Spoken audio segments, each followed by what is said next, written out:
Welcome to another one of my videos. Thanks for watching. Thank you to everyone that's been subscribing. This video is about muzzle attachments, one in particular, but before I go into specifics on that, I wanted to go over some definitions. There's really four types of muzzle attachments. You have flash hiders, you have compensators, you have brakes, and you have boosters. Flash hiders are obviously designed to reduce the flash that comes out of a muzzle.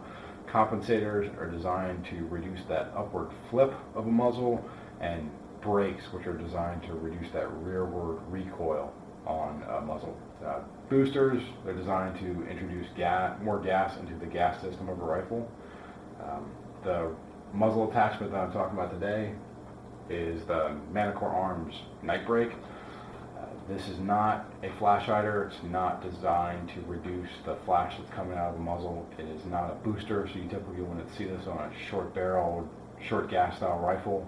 It is really a compensator that is designed to reduce that upward flip of a muzzle.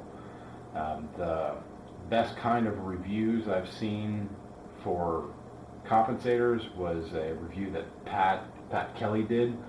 His website is multigun.com. He did a large roundup of AR style compensators.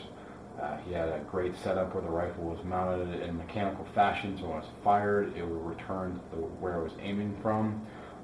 And he had a laser attached to the barrel, so you could track where on the target where it was moving the whole time, every time a shot went off.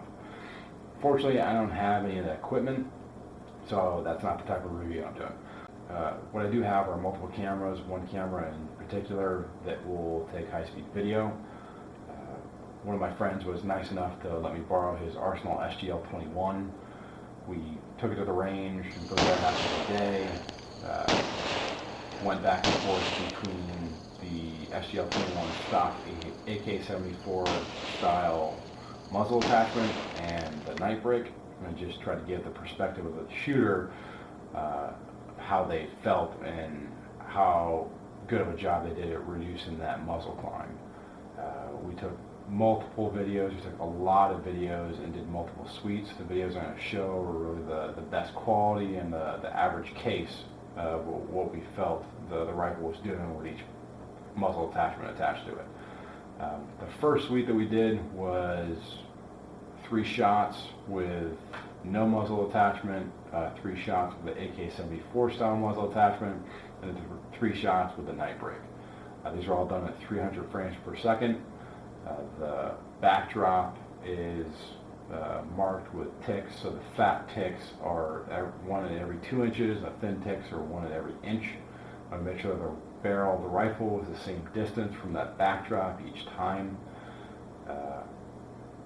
You can see a large difference between when the rifle is fired with no muzzle attachment compared to when the rifle is fired with either of the other muzzle attachments.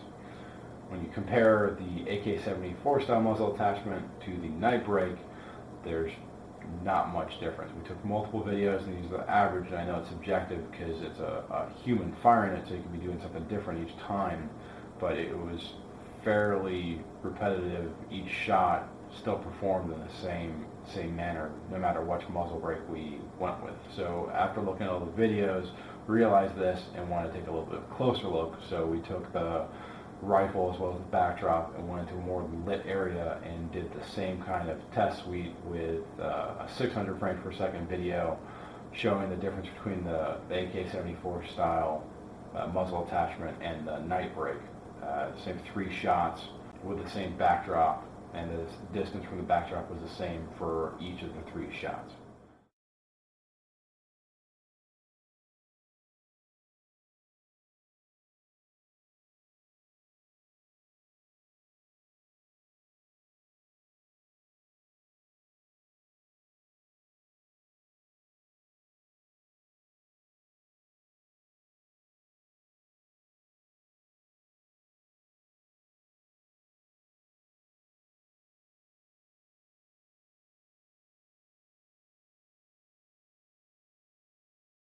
Even with the 600 frames per second, when you compare the videos, the performance between the AK74 style muzzle attachment and the NightBrake were very close, if not exactly the same. We fired a lot of rounds throughout the course of the day, and it got to the point where you couldn't tell which muzzle attachment was on the rifle until you looked at it.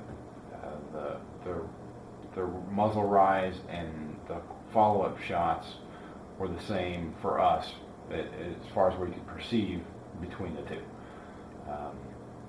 There are a few aspects that the NightBrake might nudge the AK74 style muzzle attachment out on. Specifically, it's shorter and it's lighter. When you compare flash between the two muzzle attachments, the flash is very, very similar. The bright spots seem to be just as bright and just as large between the AK74 style and the NightBrake. To the naked eye, I might give a slight edge to the NightBrake. The fireball that's the brightest when it's coming out of the muzzle is really enclosed in the cage, which you can tell by the photos. That might dull the brightness a little bit. For the AK74 style, when you're standing to the side, that fireball is really wide out in the open where the main opening in the front of the AK74 style muzzle attachment is. So it might make it seem a little brighter. When you're staring at the muzzle between the two, the NightBrake did seem a little more dull, but it was very minor. This is something I like to follow up with some night shooting. As soon as I have access to a range that will let me shoot with the lights on and do photography at the same time. One note that we did have is uninstalling the NightBrake. You'd have to use a spare round or a knife. It's not something that we're doing too much of, so it wasn't that big of a deal. So if I was building a AK style rifle with 24mm by 1.5mm threads, I would definitely recommend the NightBrake. So I give this thumbs up. Thanks for watching the video. That's all I had.